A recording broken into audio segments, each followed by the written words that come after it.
கர்த்தருக்கு ஸ்தோத்திரம். கர்த்தராகிய இயேசு கிறிஸ்துவின் இன்ப நாமத்தில் இனிய வாழ்த்துக்கள். இன்றைய தியானத்திற்காக ஜெபித்த பொழுது தேவன் தந்த வசனம் சங்கீதங்களின் புஸ்தகம் 136 சங்கீதம் 16 வசனம். தம்முடைய ஜனங்களை வனாந்திரத்தில் நடத்தினவரை துதியுங்கள், அவர் கிருபை என்றும் உள்ளது. நம்முடைய கர்த்தராகிய இயேசு கிறிஸ்து தம்முடைய ஜனங்களை நடத்துகிற தேவனாக இருக்கிறார்.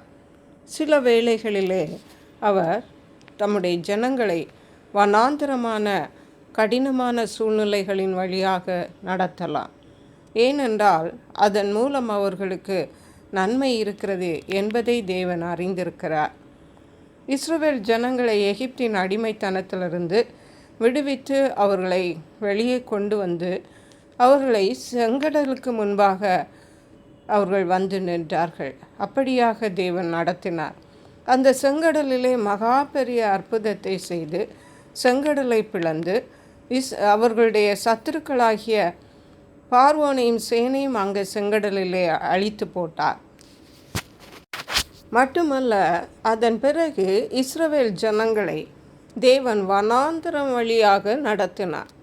வனாந்திரம் என்று பார்க்கும் பொழுது அங்கே குடிப்பதற்கு தண்ணீர் இருக்காது, சாப்பிடுவதற்கு ஆகாரம் இருக்காது, மிகவும் ஒரு வெப்பமான ஒரு இடமாக காணப்படும். ஆனால் தேவன் அறிந்தே அவர்களை வனாந்திரத்திலே வழி நடத்தினார்.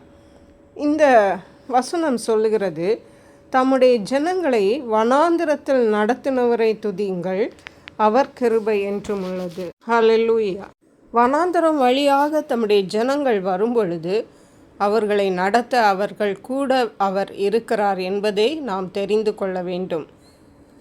அப்படி தேவன் கூட இருக்கும் பொழுது அங்கே எந்த ஒரு குறைவும் ஏற்படாது, அங்கே எந்த ஒரு துன்பமும் உண்டாகி அவர்களை சேதப்படுத்தாது. தேவன் வனாந்திரத்திலே தம்முடைய ஜனங்களை நடத்தினார், அவர் கிருபை என்றும் உள்ளது. அதே போன்று இன்றைக்கு நம்முடைய வாழ்க்கையில் கூட நாம் வனாந்திரமான வழியாக சென்று கொண்டிருந்தாலும், கடினமான பாதைகளின் வழியாக சென்று கொண்டிருந்தாலும், அதற்கு பின்னால் தேவனுடைய நோக்கங்கள் உண்டு என்பதும், அதற்கு பின்னால் தேவன் நமக்கு ஆசீர்வாதங்களை இம்மையிலும் மறுமையிலும் வைத்திருக்கிறார் என்பதையும் நாம் திட்டமும் தெளிவுமாக தெரிந்து கொள்ள வேண்டும். யாத்ராகம புஸ்தகத்தில் 15ஆம் அதிகாரத்தில் வாசிக்கும் பொழுது, இஸ்ரவேல் ஜனங்கள் சீன் வனாந்திரத்தில் நடந்து கொண்டிருந்த போது 3 நாட்கள் அவர்களுக்கு குடிப்பதற்கு தண்ணீர் இல்லை. கடைசியாக ஒரு இடத்திலே அவர்கள் ஒரு தண்ணீரை பார்த்தார்கள். ஆனால் அந்த தண்ணீர் மிகவும் கசப்பானதாக காணப்பட்டது. அப்பொழுது அவர்கள் மோசேக்கு விரோதமாக முறுமுறுத்தார்கள், என்னத்தை குடிப்போம் என்று. அப்பொழுது கர்த்தர் மோசேயை கூப்பிட்டார். தேவன் சொன்னார், அருகில் இருந்த ஒரு மரத்தை காண்பித்தார். அதை அவன் தண்ணீரில் போட்டவுடனே அது மதுரமான தண்ணீர் ஆயிற்று. ஹல்லேலூயா. வனாந்திரத்திலே நடத்தின தேவன் அவர்களுக்கு தண்ணீர் கொடுக்கவும் தெரியும், அவரால் முடியும். அவர் அப்படி செய்கிற தேவன். கசப்பான தண்ணீரையும் மதுரமாக மாற்றுகிற தேவன் மட்டுமல்ல. கீழே உள்ள வசனத்தை வாசிக்கும் பொழுது, பின்பு அவர்கள் ஏலிமுக்கு வந்தார்கள். அங்கே 12 நீரூற்றுகளும் 70 பேரீச்ச மரங்களும் இருந்தது.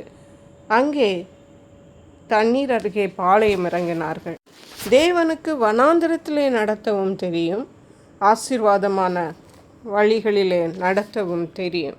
அருமையான கர்த்தருடைய பிள்ளைகளே, உங்களுடைய நிலைமை மிகவும் கடினமானதாக காணப்பட்டால் தேவன் உங்களோடு கூட இருக்கிறார் என்றும், உங்களுடைய குறைகளை எல்லாம் அவர் நிறைவாக்குவார் என்றும், உங்களுடைய தற்போதைய சூழ்நிலையிலிருந்து தேவன் உங்களை விடுவிப்பார் என்றும், உங்களை ஆசீர்வதிப்பார் என்றும் திட்டமும் தெளிவுமாக தெரிந்து கொள்ளுங்கள். ஜெபிப்போம். எங்களை கிருபையா நேசித்து பாதுகாத்து வழி நடத்துகிற எங்கள் அன்பின் தகப்பனை, ஆசீர்வதிக்கப்பட்ட இந்த நல்ல நாளுக்காக நன்றி. வனாந்திரமான சூழ்நிலைகளின் வழியாக கடந்து சென்று கொண்டிருக்கிற நம்முடைய பிள்ளைகளோடு நீர் கூட இருந்து அவர்களை விடுவித்து ஆசீர்வதிக்கிறபடியால் நன்றி. நன்றி பரிசுத்த ஆவியானவரே. துதி கன மகிமை மக்கே செலுத்துகிறோம். இயேசு கிறிஸ்துவின் நாமத்தில் ஜெபிக்கிறோம். அன்புள்ள பரமபிதாவே, ஆமேன். God bless you.